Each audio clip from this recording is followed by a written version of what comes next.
Halo sahabat Mas Berlian, hari ini saya ingin berbicara mengenai hal yang paling sensitif untuk didengar di dalam bisnis emas.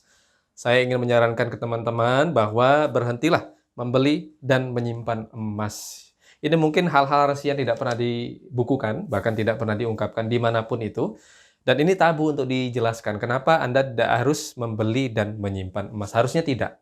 Harusnya tidak. Di sini rahasianya, kita akan ulas satu persatu hari ini. Mungkin sangat tabu ya didengar karena ini dapat mengganggu satu dua pihak yang berkepentingan di dalam bisnis emas. Kita buka sekarang ya, kenapa harusnya kita tidak membeli dan menyimpan emas. Ingat ya teman-teman, berinvestasi yang paling baik adalah menjualkannya. Menjual emas itu adalah satu dari sekian jawaban kenapa harusnya kita tidak membeli dan menyimpannya saja, tapi membeli untuk dijadikan bisnis. Why should you do something about your gold? Coba kita lihat sebagai konsumen. Kita anggap teman-teman di sana, teman-teman Mas Berlian di sana, sebagai konsumen biasa yang biasanya membeli lalu kemudian berharap ada kenaikan setiap tahunnya lalu kemudian dijual. Coba kita lihat keuntungan dari sekedar hanya menyimpan atau membeli lalu kemudian menyimpan. Coba kita lihat di sini keuntungan 1 gram kalau kita sebagai konsumen. Oktober 2017 kita beli harganya segini, 611.700. Lalu kita simpan selama 1 tahun. Keuntungannya bagaimana? Coba kita lihat di sini. Tahun 2018 Oktober kita buyback lah ya ceritanya. Kita buyback karena nilai buybacknya cuma 601.000 atau 600.000 rupiah saja. Untung nggak? Kita beli 611.000, lalu kita jual 600.000. Tidak untung sama sekali. Ini 1 tahun, terkadang tidak menguntungkan untuk emas. Ini teman-teman ya, sebagai konsumen biasa. Lalu, bagaimana dengan ini? Tahun depan kemudian lagi, atau tahun lusanya, atau tahun 2019, Oktober. Kita buyback.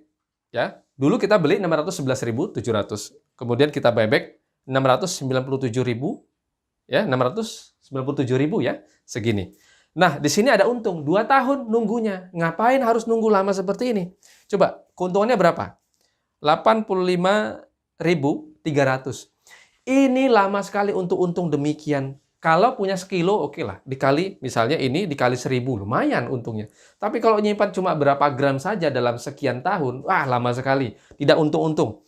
Nah, jawabannya apa agar supaya untung? Ini dia jawabannya. Inilah sebabnya kenapa toko emas nggak ada yang bangkrut. Coba kita lihat di sini toko emas. Toko emas coba lihat. Toko emas menerima buyback contohnya. Hari ini aja. Itu kan 2 tahun ya. Keuntungan sekian 80 berapa tadi? 83.000, 85.000 ya. Ini sekarang kita lihat di sini toko emas menerima buyback dari konsumen. Senilai 696.300.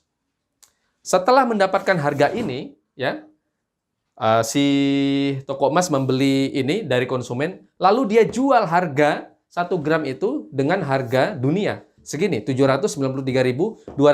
Untungnya langsung 1 hari, tidak perlu nunggu 2 tahun. 1 hari untungnya 96.900. Tidak perlu nunggu 2 tahun untuk untung 85.300. Ini contoh gamblang saja. Contoh besar saja. Agar teman-teman itu terbuka wawasannya bahwa harusnya Anda untuk menyimpan emas secara produktif adalah menjadi pedagang emas. Bukan karena saya punya kepentingan di sini untuk berbicara mengenai bahwa kami adalah perusahaan yang membina ribuan UMKM emas berlian seluruh Indonesia yang kami encourage, yang kami bina agar supaya mereka menjadi UMKM emas. UMKM itu adalah usaha mikro kecil miliaran. Ini usaha mikro emas berlian itu. Nah, jadi kalau kita lihat di sini prinsip pedagang emas. Sebelum kita masuk menjadi prinsip pedagang emas, kita bicara tentang prinsipnya dulu. Prinsip pedagang emas yang pertama adalah mau berinvestasi emas. Ini adalah sikap yang sangat harus dimiliki sekali sebelum berdagang emas. Tadi kan saya sudah katakan bahwa berdagang emas itu penting sekali. Kenapa? Karena dapat untung 1 hari.